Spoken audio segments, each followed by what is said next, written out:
so good to see you, and thank you for the wonderful introduction. I'm very grateful. I'm so glad to see all of you here tonight. You know, I know there are a lot of things you can still be doing in the last remnants of Thanksgiving weekend, shopping, but 2020 is where it's all going to happen.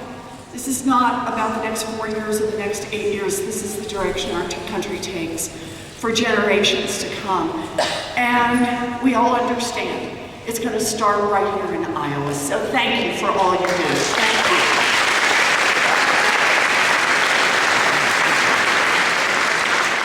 So tonight, we thought we'd try something different. You all are my experimental group here.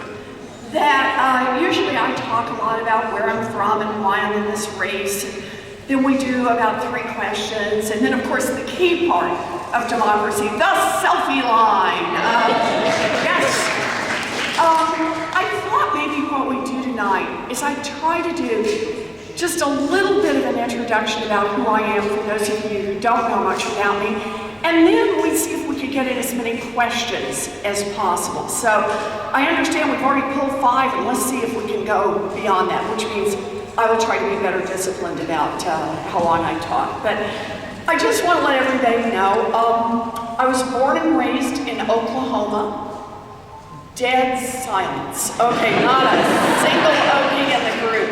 It's okay, there aren't that many of us. I have 3 much older brothers.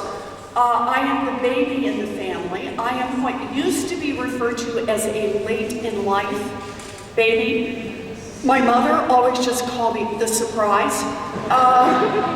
My 3 older brothers, to this day, they are retired now, they're all back in Oklahoma. They are referred to as the boys. That's to distinguish them from the surprise. All 3 of my brothers joined the military. It was their path to America's middle class and their opportunity to serve. Me, I have known what I wanted to be since 2nd grade. You may laugh. You didn't decide till what, like 4th grade? You know, much later. I've known what I wanted to be since 2nd grade, and I've never varied from it. I wanted to be a public school teacher. Can we hear it for America's public school teachers?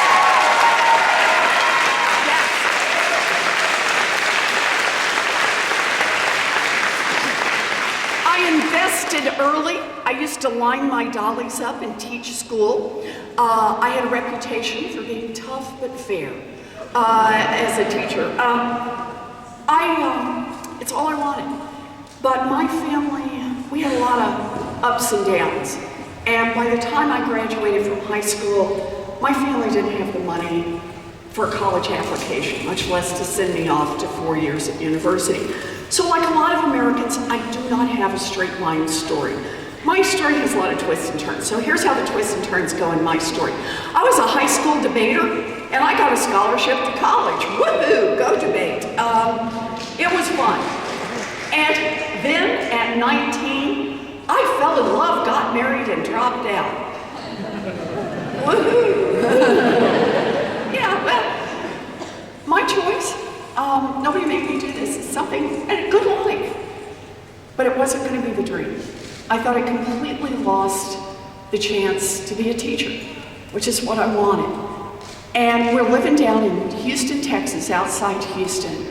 And I thought, this is over. And then I found it. 45 minutes away, a commuter college that cost $50 a semester. And for a price I could pay for on a part-time waitressing job, I finished my 4-year diploma. I became a special education teacher. I have lived my dream job. I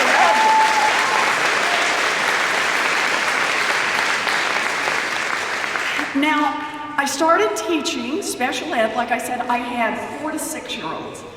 And I love those babies. I, to this day, can remember things we used to work on. I need somebody to back me up on this. We have public school teachers in here? Yeah, okay.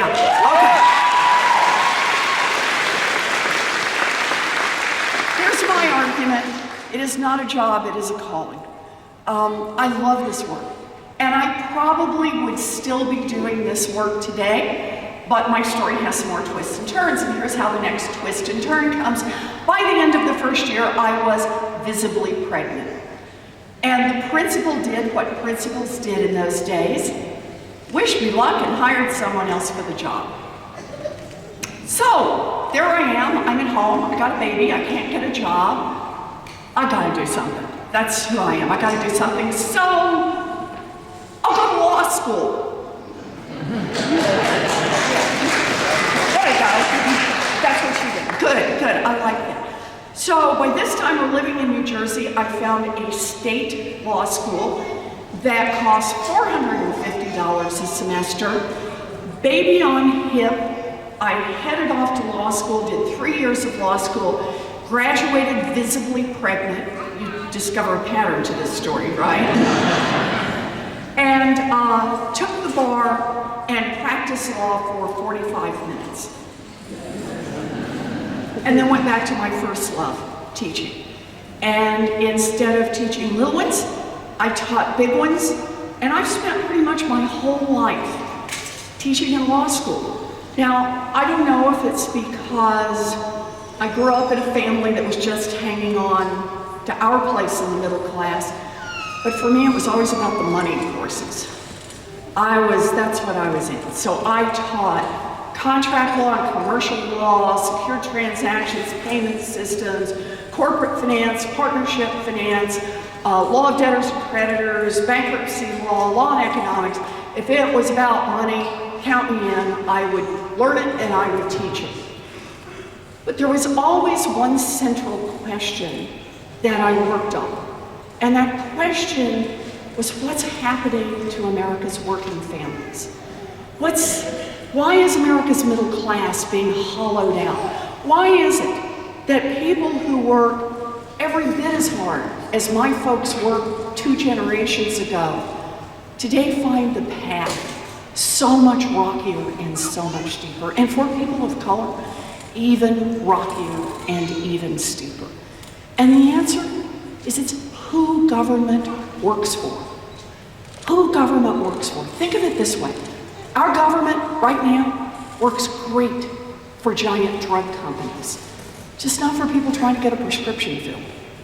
Works great for anyone who wants to make money investing in private prisons and private detention centers down at the border, but not for the people whose lives are torn apart by those places.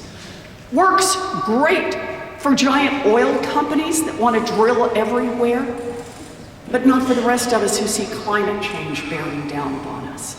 When you see a government that works great for those who have money, and not so much for everyone else, that is corruption, pure and simple, and we need to call it out.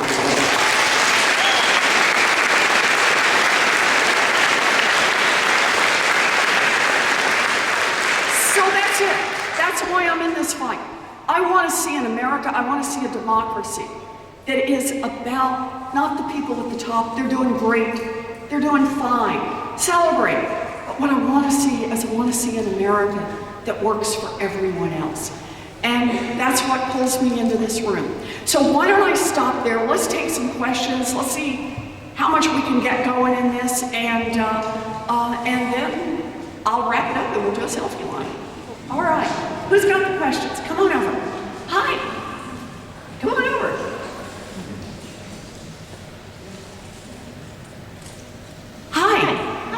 What's your name? My name's Jessie. Jessie? Jessie, it's yes. Nice to see you. So I have a question that's not necessarily always related to your campaign. I'm a teacher.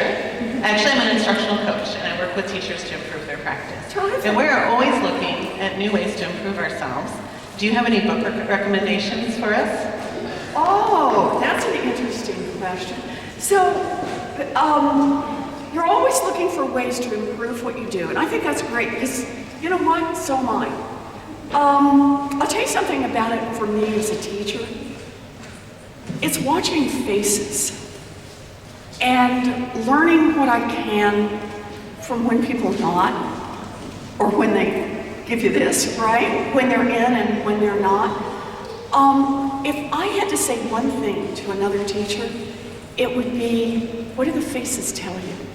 in your room.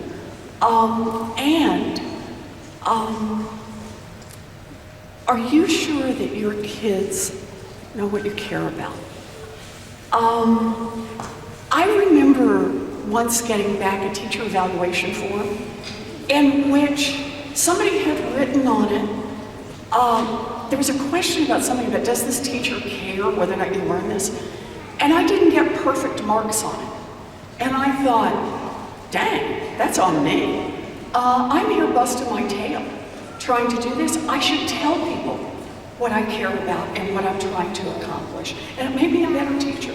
So those are at least a couple of thoughts. I hope that's helpful. Is that good? All right, good. And thank you for the work you do. Thank you. Okay, terrific.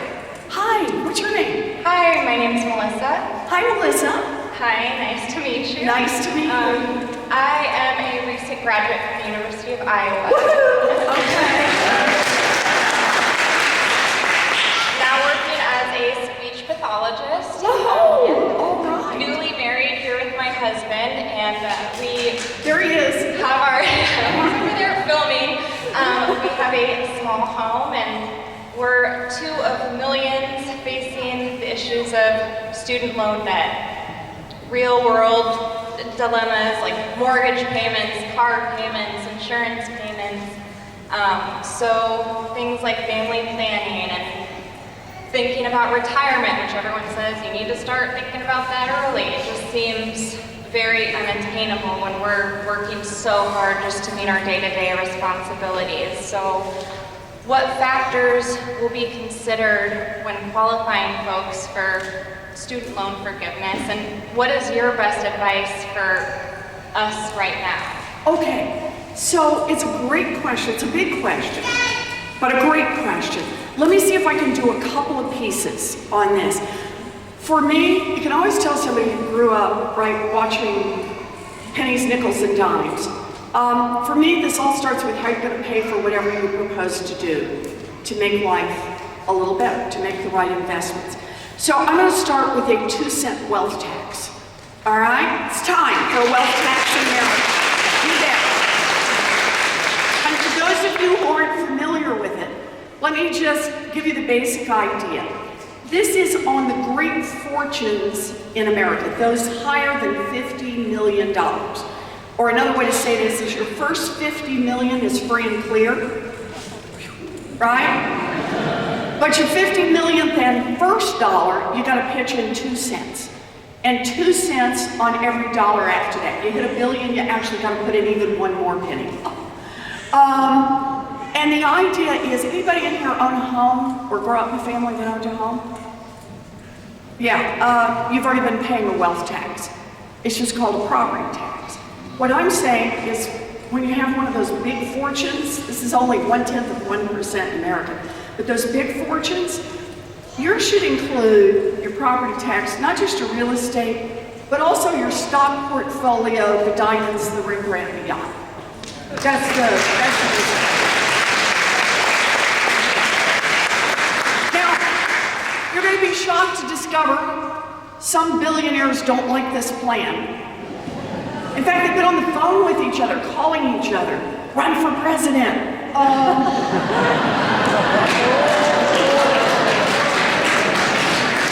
Whoa, smoked him out on that. Others have gone on TV to cry about what it would mean, but they make a basic pitch. They say, I worked hard for this money. I built this fortune myself. To which my answer is, good for you. You had a great idea, you wrote it all the way through, and you made $1 zillion on this. That's great. But here's the deal. I guarantee if you built a great fortune here in America, you built it at least in part using workers all of us help pay to educate. Right? Yeah. I guarantee you built it at least in part getting your goods to market on roads and bridges all of us help pay to build. Yeah. You built it at least in part protected by police and firefighters, all of us help pay their salaries. Yeah. And we are happy to do it. We are glad to do it. because we are Americans. We believe in making these investments so everybody gets an opportunity. But here's the thing. When you make it big, I mean really big, I mean top 0.1% big, pitch in 2 cents so Melissa and her family have a chance to make it big.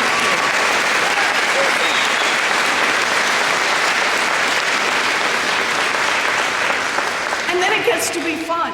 What can you do with 2 cents? So you didn't mention children, but I just will note, what can we do with 2 cents?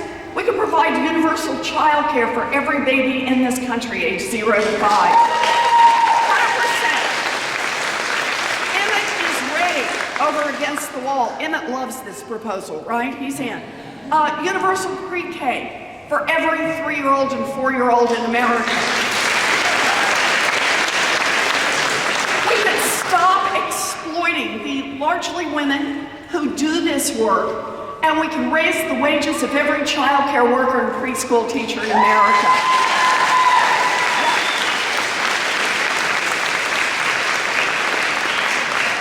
$0.02, you can do all that for the babies, plus we can put 800 billion new federal dollars into our public schools.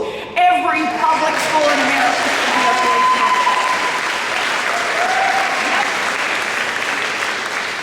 We can do all of that. Plus, we can provide tuition-free technical school, 2-year college, 4-year college for anybody who wants to get an education. We can invest in people getting an education. We can help level the playing field and put $50 billion into our historically black colleges and universities. And now we come to yours, Melissa. We can cancel student loan debt for 43 million Americans.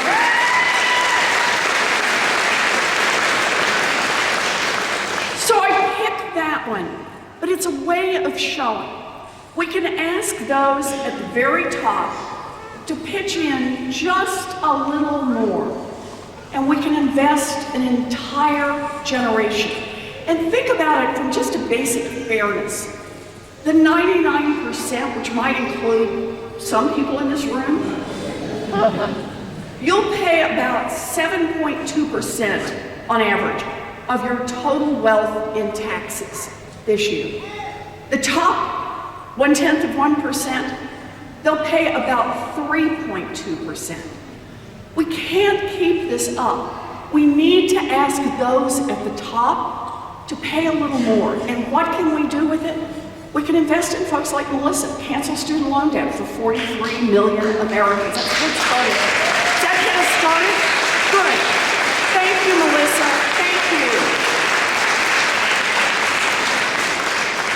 Hi. My name is Maria. Hi, Maria.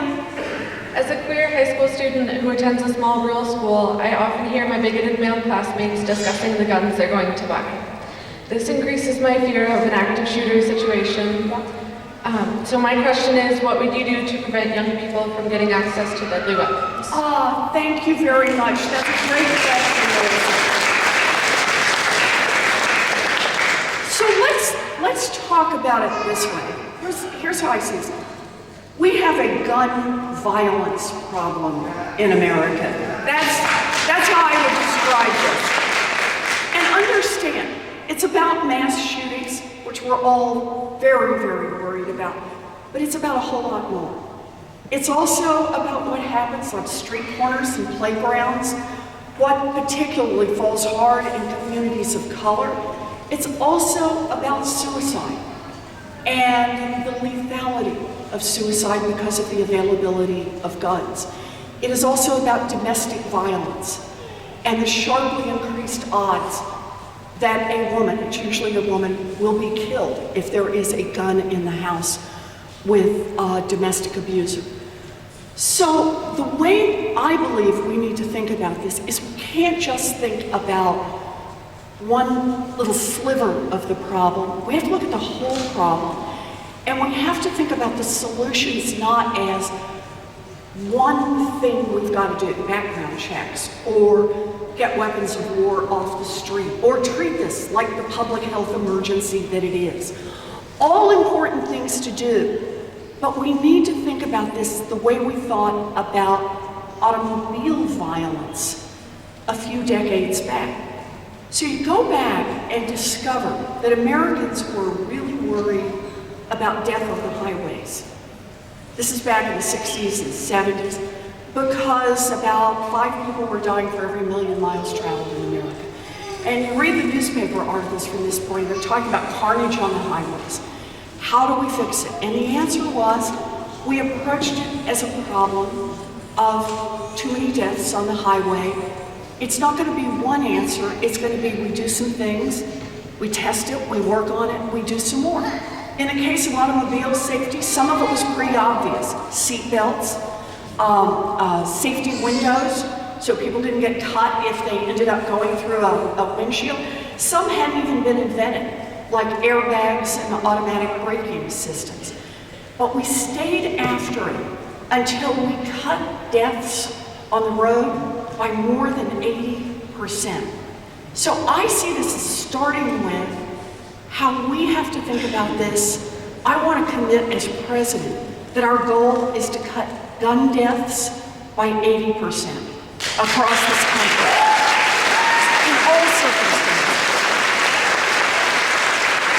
And here, I want us to do the things that are obvious, background checks, take weapons of war off the street, but I do want to treat this like a public health emergency, where we continue to do the research, we figure out what works. We know that there are lots of people who own guns, and it's perfectly safe for them to have those guns. Lots of hunters, lots of folks who use them for sport. But we need to think about this from the safety of our children, the safety of young people, because we have no greater obligation than the obligation to make sure that our young people have a future.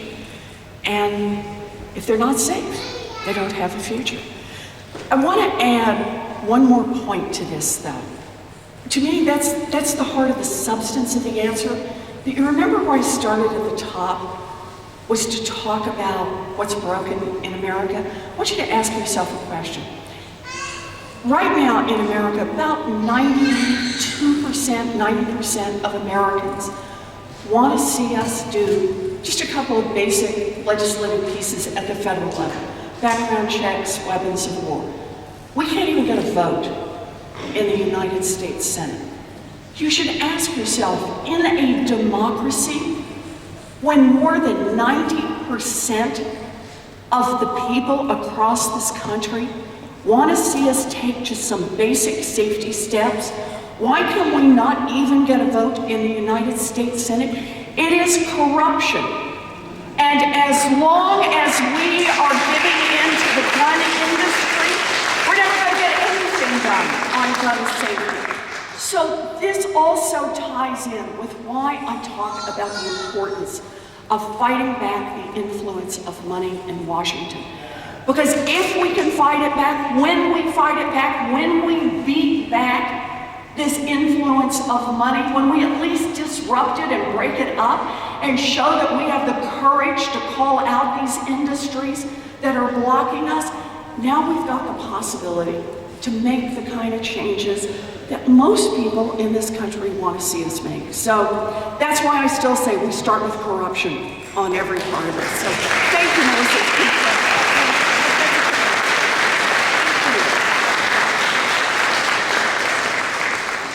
Hi, my name is Nan. Nan? Yes. It's nice to see you, Nan. Thank you. I'm glad you're here. I'm glad you're here too. I've been watching the impeachment hearings going on. Oh. And Yes, learning more than what I learned in civics. Anyway, if the House votes to impeach and it goes to the Senate, and that's going to mess up your campaign. How are you going to deal with that? So, you know, Nan, some things are bigger than politics. And one of them is the Constitution of the United States of America. I'll be there in March.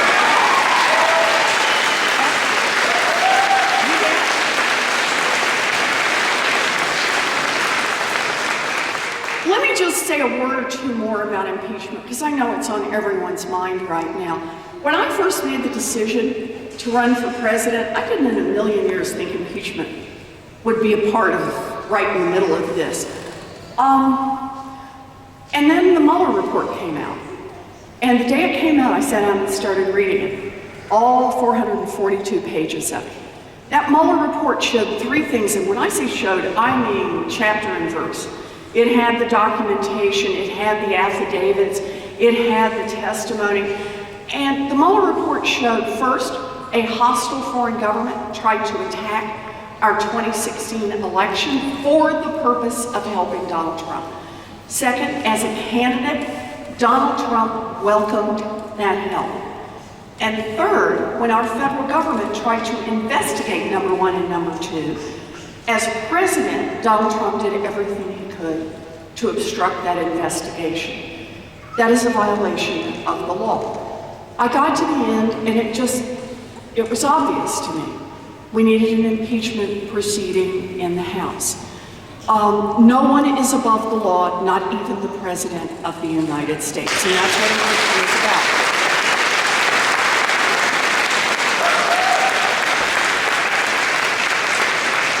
So I didn't worry about the politics of it. I called for impeachment proceedings to begin on that date, and I said, if we don't do this, he'll break the law again, because he will believe he is above the law. And sure enough, all of the evidence indicates that's exactly what he did with Ukraine, that he used American taxpayer money, the promise of your money, as bait, plus a trip to the White House and a photo of it, as a way to improve his own political standing, not to help the United States, not to fight back against Russia, which should have been our number one concern in supporting Ukraine. So he did it this summer, and when he got called out for it, evidently he was willing to do it again with China come September. So I see this as not just about this president, this is about our Constitution, and it's about every president to come. And that is, what does it mean in the Constitution to say no one is above the law? My view on this is we have to hold Donald Trump accountable. That is our constitutional responsibility.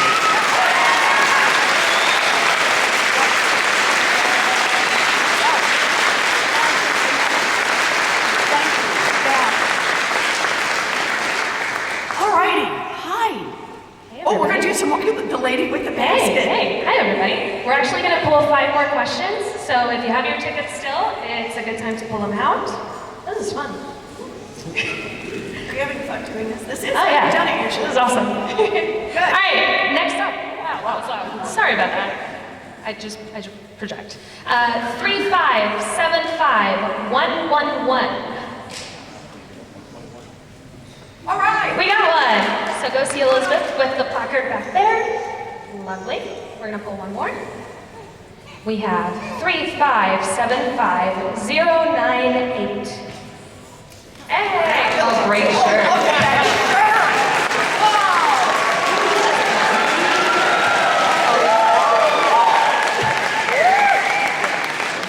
We got 3 more. 3 more. We got some good questions. Yeah, it's going to be hard for anyone to match that shirt. mean- Okay. Brace yourselves. Let's do 3575117. All right. Yay! All right. Fabulous. Awesome. 2 more. We have 3575121. 3575121. Going once. Going once. 3575121. We'll pull another. Oh wait, he's checking. Hold on. 121. All right. All right, hot dog. Sweet. Last one. Better be a good one. Do you want blood? No, I don't touch this. I All don't right. even like the appearance of conflict of interest. Okay. We're gonna do 3575138. 138. All right. Awesome. All right. Thank you. Okay. Who's up next? Hi. Hi, how are you? I'm good. How about you? Good. You even look better in person. Whoa! I'm hanging on to you. Okay, this is Very Tell good me your job, name. thanks. Tell me your name. My question for you is about Tell me your name. Medicare. Betsy. Hi, Beth. Are you Elizabeth? I am Elizabeth. Oh, okay. So we got this. We're kindred sisters. That's right. I was 7 years old before I found out my name was not Betsy. They just always called me Betsy, and my family still does to this day, but when I hit high school, I became Elizabeth. Part of growing up. Okay. Okay, my question is about Medicare. Yes. And my question mostly is your look on it as being, is it going to be an option for people or is it not? Okay. And I kind of feel like you get more people on your side if it was an option. Okay, so let's talk about Medicare for All. I think that's great. I'm delighted you're asking about it. So here's where I start. Always with values. Healthcare is a basic human right, and we fight for basic human rights. I'm committed to Medicare for All, and I've found a way to pay for it that doesn't raise taxes on middle-class families one penny. I think that's important. Yes. Let me put it this way, I believe in progressive taxation. We can do this basically, we can pay for healthcare by asking the top 1% to pay a little more, by asking the big corporations to pay something, and by squeezing the tax cheats a little harder. Those are the three principal places.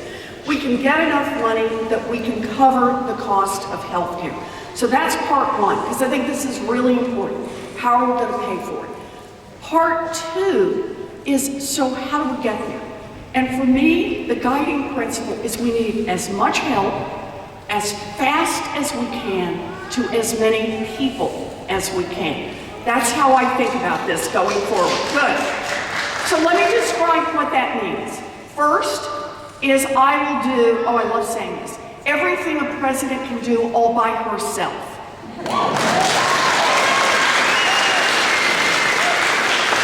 And what does that mean in healthcare? Two big areas. The first is using executive authority. There's actually power to do this, to reduce the cost of many prescription drugs like insulin and everything. Do it on day one. That will suck millions of dollars, tens of millions, hundreds of millions of dollars out of the healthcare system, the cost of the healthcare system. And it will save money for tens of millions of families across this country who are just paying crazy prices on these drugs that have been around for a very long time. So that's part one. The other part of what a president can do all by herself is I will defend the Affordable Care Act from the sabotage of the Trump administration. They've been trying to undermine it. I will fight in the other direction to protect it. So nobody is moving backwards. We're trying to move everybody forward as much as we can. Then, part two, now you've got to go to Congress, but you got to think about this smart. I want to do what I can do on 50 votes. Budget reconciliation, right? I know it's wonky, but hang in here with me for a minute, because what can you do with 50 votes? And the answer is let's lower the age of Medicare down to 50. Yep. And let's expand Medicare coverage to include vision, dental, hearing, and one more, so that all Medicare, all of it, whether you're already eligible for Medicare or down to 50, everybody's covered. In addition, everybody gets long-term care coverage and under Medicare.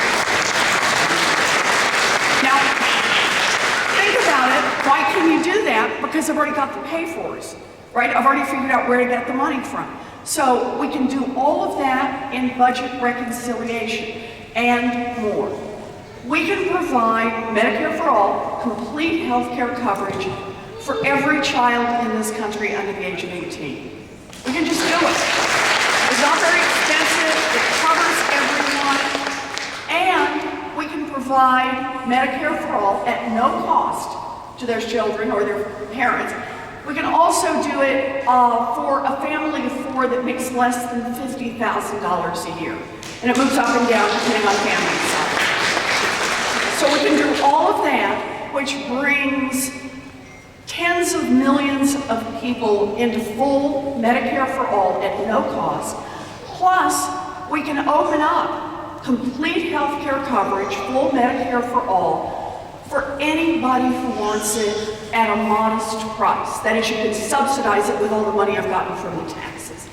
So that means by the end of the first couple of years, we've got somewhere in the neighborhood of maybe 130, 140, maybe more, million Americans who are experiencing healthcare costs very differently, who now know what it's like to have healthcare coverage and to have healthcare decisions that are between a patient, the doctor, the nurse practitioner, the mental health professional, and no insurance company standing in the middle saying no.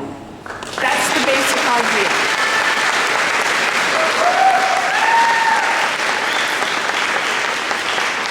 We bring people in, we let them do this. We've got a lot of experience in those first 3 years doing it, and then we put it to a vote, and I will be out there fighting for Medicare for all. Because I think at that point, when we've had a chance for tens of millions of Americans to do this, I think that's what America's going to want. I think America's going to say, I'm on board, I get how this works, I like how it works, and I'm on board for Medicare for all.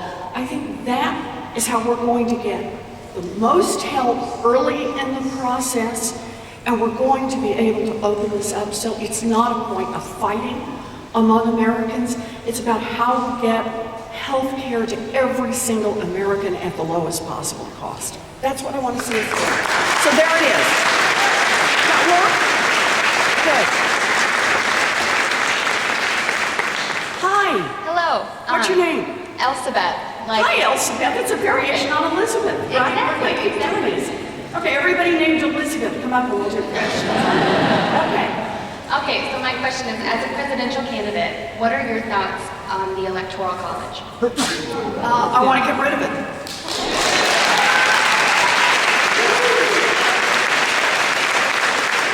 Okay, so here's my goal. My goal is to get elected and then to be the last American president elected by the Electoral College.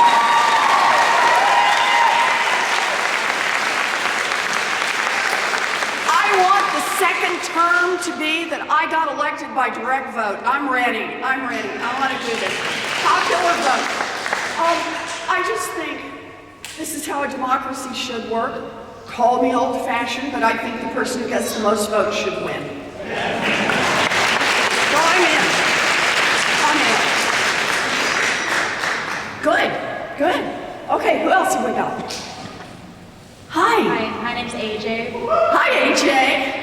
My question is, I've been watching the debates, and it seems like there's kind of a divide between like the progressives and the moderates in the Democratic Party.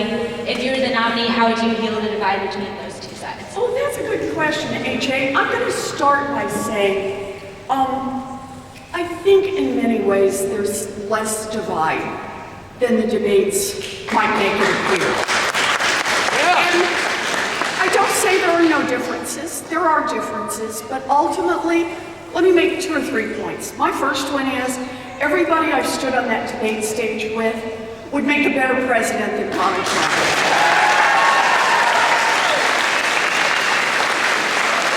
That's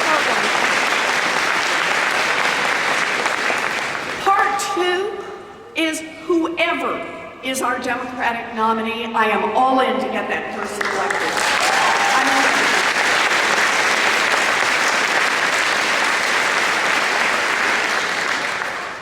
And part 3, the part about where we have a different vision for how we ought to be thinking about the future, it looks different when you put it in relief against the Republicans. Let's talk about health care for just a minute, since it just came up. Just think about this on health care for a second. I understand Democrats are having a conversation now, but remember what the conversation is. What is the best way to provide health care coverage to the most Americans? And we're having that conversation. We have disagreements. We're Democrats, right? That's what we do.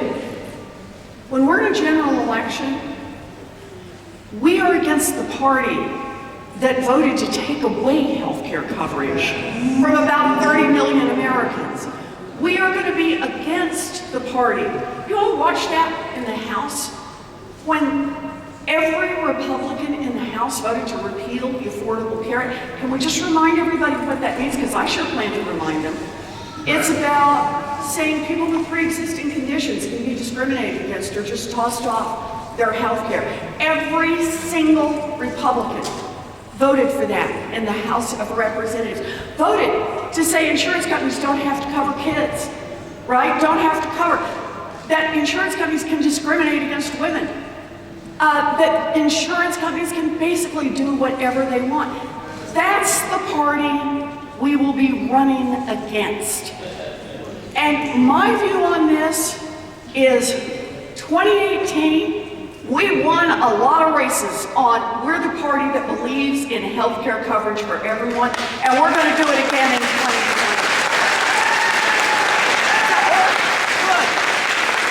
Good. Who else we got? Oh, man. I don't know if I can look at you while you do this. Well, Senator, I do want to thank you for coming tonight. And I think with my shirt that you know who I plan on caucusing with. Yeah, you're committed. You made a fashion choice here. It's, tell me your name. My name is Mark. Mark? Mark. Oh, Mark. M-A-R-K, like the Bible. So I have done 4 trips, totaling over a month to Mexico and Central America on doing service work, building houses, visiting orphanages, things like that. Thank you, Mark. That's a really good. What it has taught me is to be a citizen of the world, not just a citizen of my own city, my own state, my own country. So what I want to know is, how will you as president enact the change in the systems that are forcing those people to come to the border to seek asylum in the United States? So thank you. It's a wonderful question, Mark, and I'm glad you asked. And again, thank you for your work. Can we all just applaud?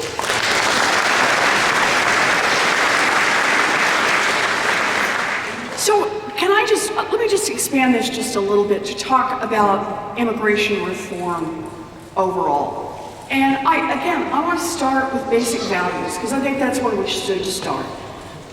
Immigration does not make our country weaker. Immigration makes our country stronger.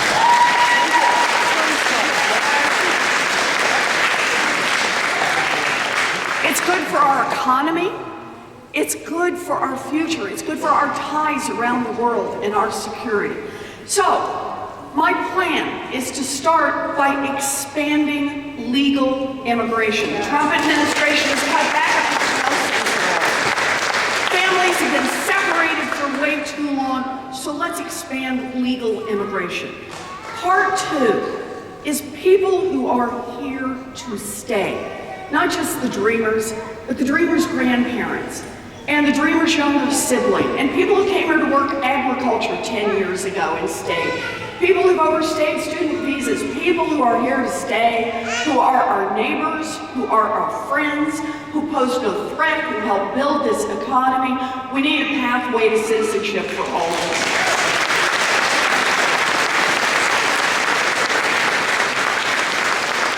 And then part 3, let's focus in where you are.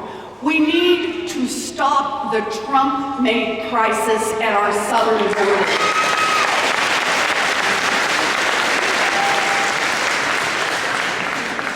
Donald Trump created that instant crisis, and a big part of it was cutting aid in Central America, disrupting our economic and political relationships, and it meant that a lot of people were just put on the move. You know, when the word first came out, a year ago this past summer, late spring, that our government, the one that acts in our name, was taking children away from their families down the borders.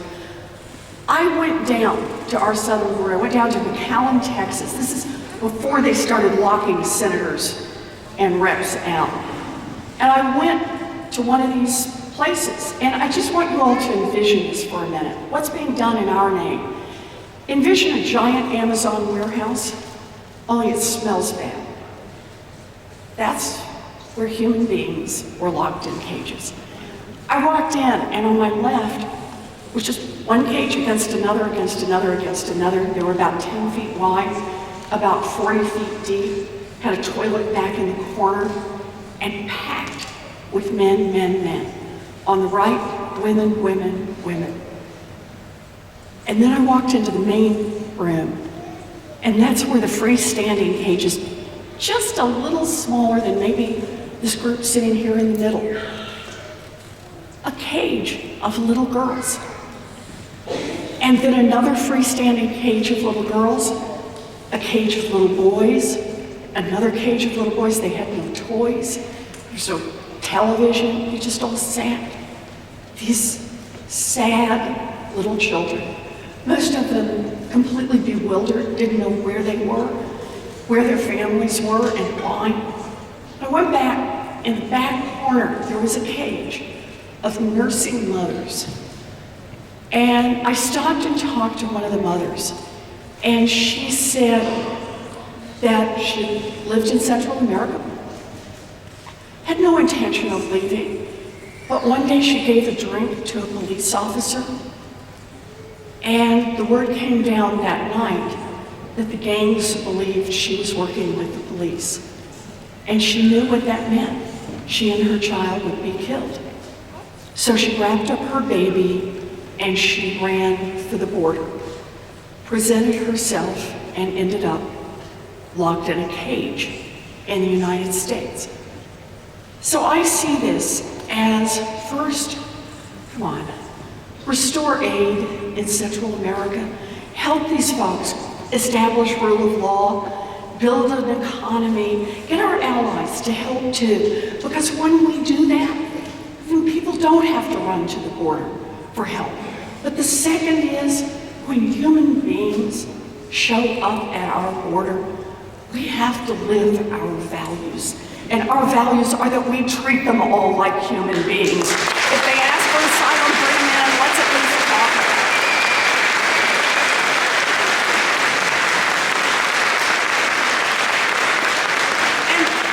And if I can, there's just one last point I want to add on this.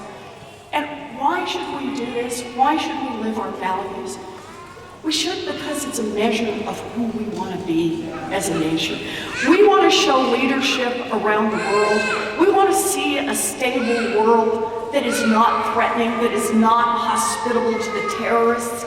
The way we do that is we lead by example, and that starts with how we treat people in our own community. Thank you, Mark.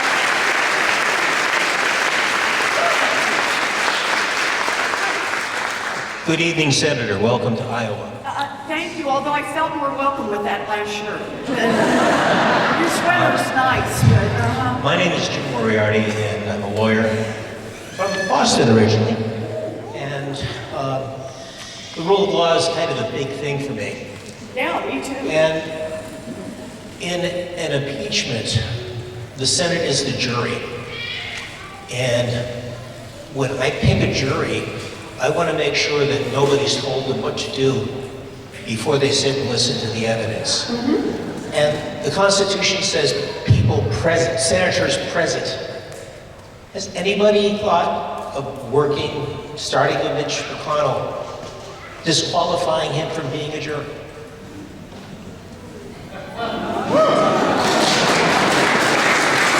And other people, but starting with him. What would be your grounds, though? It can't be fair. What? They've already made up their decision before the evidence. Yeah, but, look, this is fun. But it's not a jury trial like the kind of jury trials you do. No one thinks it is. It's a process provided, I know we use the language, it's just like high crimes and misdemeanors. It doesn't actually mean crimes. It has a different meaning in the Constitution. And as I see this, this is really about an entirely unique situation. And that is when Congress is charged to hold a president accountable. No one else holds that president accountable in the same way. And the one tool we're given is the impeachment tool. And I actually think on this one, you gotta let all of the folks who took the oath of office in the House and in the Senate come in and live that oath of office. And I get it. I'll say it to you, I am deeply shocked by the number of Republicans who just seem to be willing to overlook what he has done, to try to twist it, to try to change what they claim the standard is. It is as if they hadn't taken an oath of office to the Constitution, but they had taken an oath to a political party or to a particular person as president. I think that's just fundamentally wrong, and it worries me for our Constitution, but the answer to me is not to fight back politically on this. The answer is to say we'll go through the process as deliberately as we can. We'll take the information. If the House votes, it will come over to the Senate. Everybody will get a vote. And then they'll have to live with that vote for the rest of their lives. And that's the part I'm just going to do. But I hear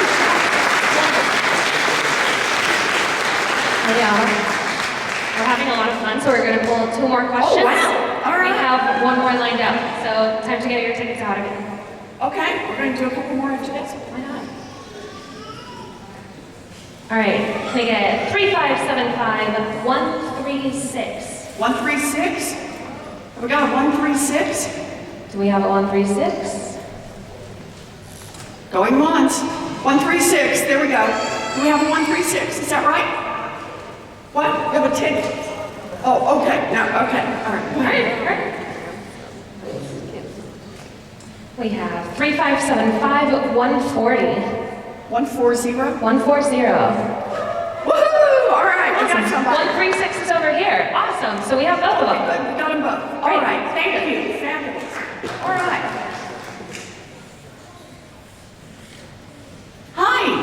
Hi, my name's Braylon. Hi, Raylan. I was wondering if there was ever a time in your life where somebody you really looked up to maybe didn't accept you as much, and how you dealt with that. Yeah.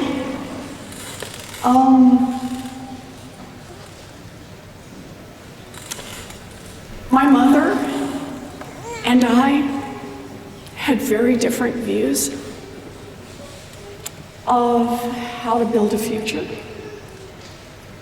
She wanted me to marry well. And I really tried. And it just didn't work out. And there came a day when I had to call her and say, this is over. I can't make it work. And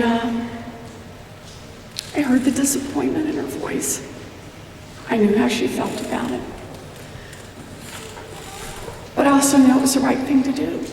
And sometimes you just gotta do what's right inside and hope that maybe the rest of the world will come around to it. And maybe they will, and maybe they won't. But the truth is, you gotta take care of yourself first and do this. Give me a hug.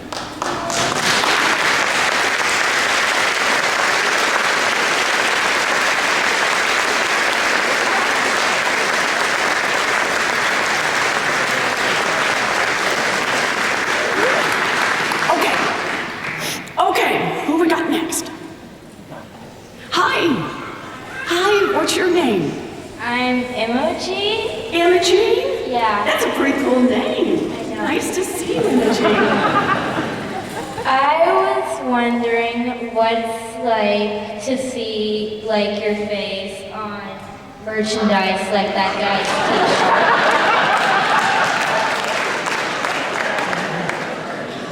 t-shirt. Okay, I don't want to hurt Mark's feeling. It is a little weird. But I'll tell you, Imogene, the way I see it, when I drive down the road now and I see people with Warren 2020 bumper stickers. So I'm like that person banging on the windows, you know, as we go by. It's a reminder, despite I'm not in it alone. It's a reminder that I'm trying to do my part to help lead the fight. Because I really do think it's time for a wealth tax in America. Because I really do think we've got to start moving on climate change. We're running out of time.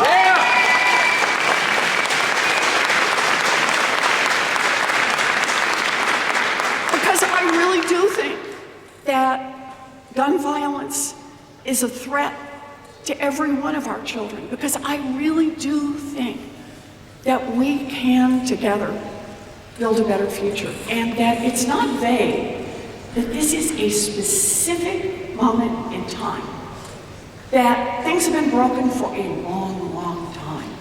But Donald Trump, whoa, this is like the lighter fluid on the small fire, right?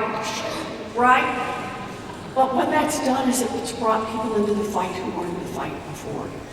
What it's done is it's gotten more people engaged in politics, right? More people engaged in democracy.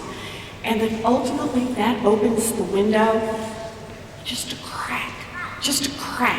And that means when it's open, man, run at it with everything you've got, because now is our moment to make not just little nibbles around the edge. Now is our moment to make big structural change. So I see that shirt and I'm in. I love it, Imogene. Thank you. That's great. Okay, who have we got next? Hi. Here, someone will help. Hi. Hi. My name is Biljana. I'm a public school teacher. Oh, that's wonderful. What do you teach?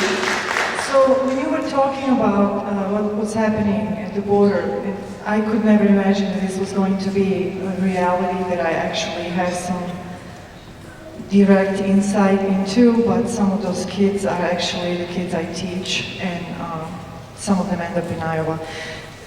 So what is your take on why there's so much animosity toward immigrants, and what is safe for the country to say how many legal immigrants a year can we safely accept, and for our economy to not be burdened, and to kind of put everyone at ease, because I personally witness a lot of people frowning upon accepting immigrants. So let's start with Donald Trump. Want to talk about immigrants? Let's start with Donald Trump, because understand this. Donald Trump has a strategy. He really does on this one. His strategy is to turn people against people. People against people, all across this country. And think about it. It's to turn whites against blacks. It's to turn straight against gay, particularly trans. It's to turn a Christian against Muslim. It's to turn everybody against immigrants, and particularly immigrants of color. Why is that his strategy?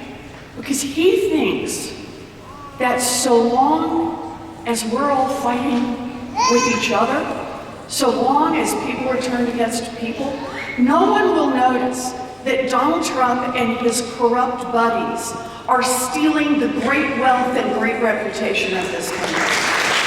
That's a plan.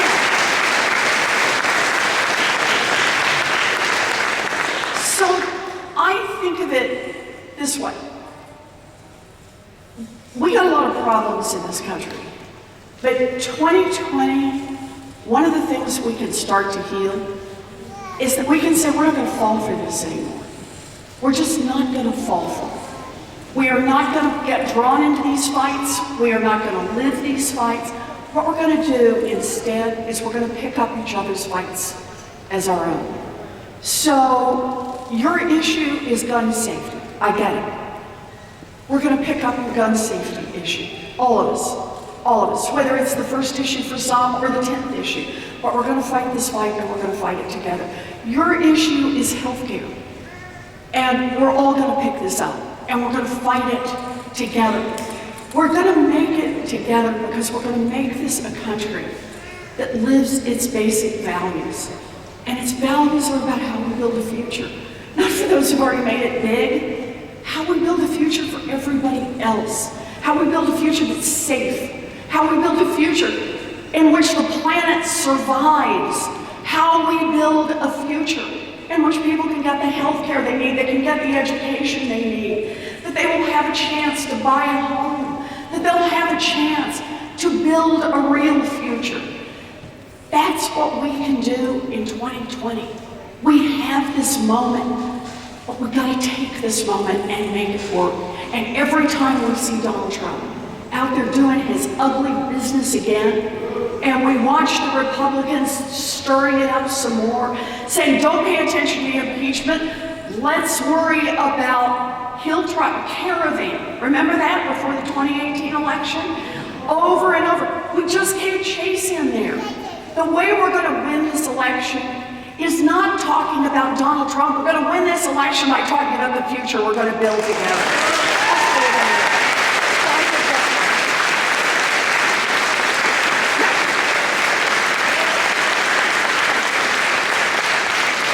Was that my last question? I tell you what, that's my last question. I want to tell you all a story before we leave, if I can. It's a story about a toaster. Yeah. You did not see that coming, right? No, it's not the story of Tommy the toaster. This is a story about when I was a young mom. When I was a young mom, toasters could cause house fires. Yeah, they could burn down houses. And the way this worked, some of you may remember toaster ovens, you know, little sliding toaster ovens. They didn't have automatic shut-off switches. So you could put 4 slices of bread on the little tray, flick the thing on it, someone else nodding who's done this, flick this on, hear the baby cry, run to the other end of the house, spend a little longer than you thought you had with the baby. And when you came back, the flames would be 8 inches high, leaping off these pieces of bread. And if you were particularly unlucky, it would catch the kitchen curtains on fire and the cabinets. Ask me how I know. I have just one answer, and that is when I was a young mom, my daddy actually bought me a fire extinguisher for Christmas one year. Man knows a way to blow his heart. Okay, so a federal agency came along, Consumer Product Safety Commission, and said, enough. You can't sell toasters in America that could have a 1 in 5 chance of burning somebody's house down. Everybody installed safety switches on the new toasters that came out, problem solved. No more toaster fires and no more burning houses down. By 2000 in America, mortgages had gotten so complicated and so dangerous. Are you ready for this? They had a 1 in 5 chance of costing a family their home. 1 in 5. Not by fire, but by foreclosure. Only this time, the government was not on the side of the people. The government was so deep in the pockets of the big banks, they let them keep selling those mortgages until they finally loaded up and crashed the entire economy. That was 2008. So, I had an idea for an agency that was like the Consumer Product Safety Commission. Said we should do the same thing with mortgages, credit cards, payday loans, student loans. You shouldn't be able to cheat people. And how about we do an agency to make that happen? Now, I wasn't in politics, so I went to Washington. I talked to everybody I could, anybody who would see me. I go in and talk to them about this idea. And by and large, they told me the same 2 things. First, wow, that could make a real difference. You could actually actually change things. That's structural change. And second, don't even try. Don't try, because the big banks will be opposed to it. Big money will be opposed to it. The Republicans will be opposed to it. Shoot, a bunch of the Democrats will be opposed to it. You will never get it done. I get it. Big structural change is hard. But it was the right thing to do. So we jumped in the fight, we took on Wall Street, we took on the big money, and in 2010, Barack Obama signed that agency into law. We worked.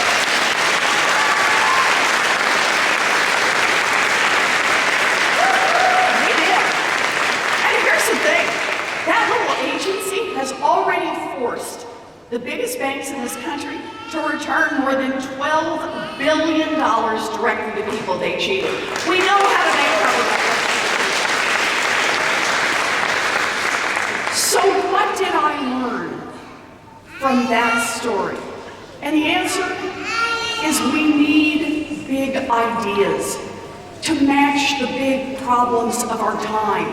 We need big ideas to inspire people to get out and caucus and get out and vote. We need big ideas to show the entire world who and what Democrats will fight for. We need big ideas to take back the Senate and put Mitch McConnell out of a job.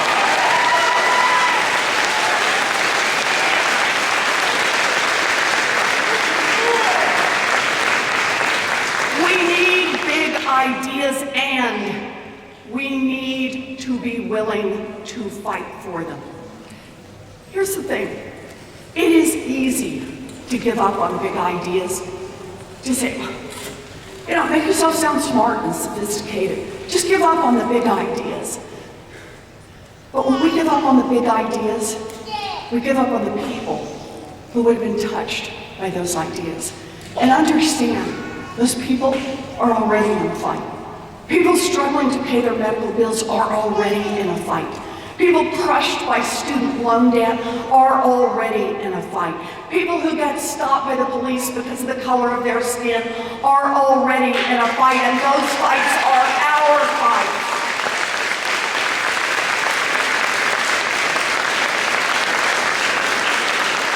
This country is in a crisis, and Washington insiders and media pundits and even people in our own party, they don't want to acknowledge this.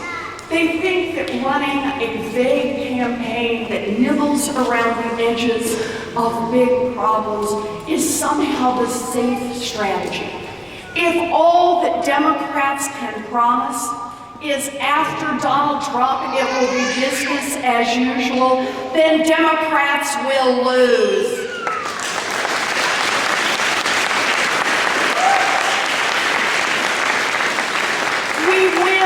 When we have big solutions to the big problems in people's lives.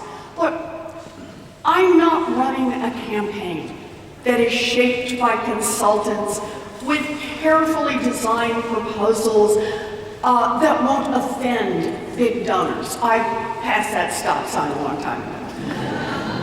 I'm running a campaign based on a lifetime of fighting for working families. I am running a campaign from the heart because I believe that 2020 is our chance, our moment in history.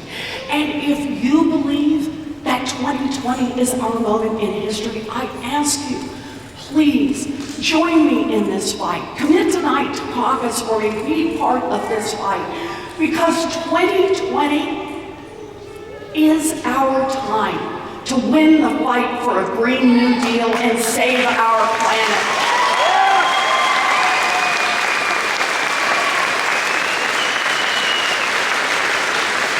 2020 is our time to win the fight for Medicare for all and save our people. And Melissa, this one's for you. 2020 is our time to win the fight for a 2-cent wealth tax and invest in an entire generation.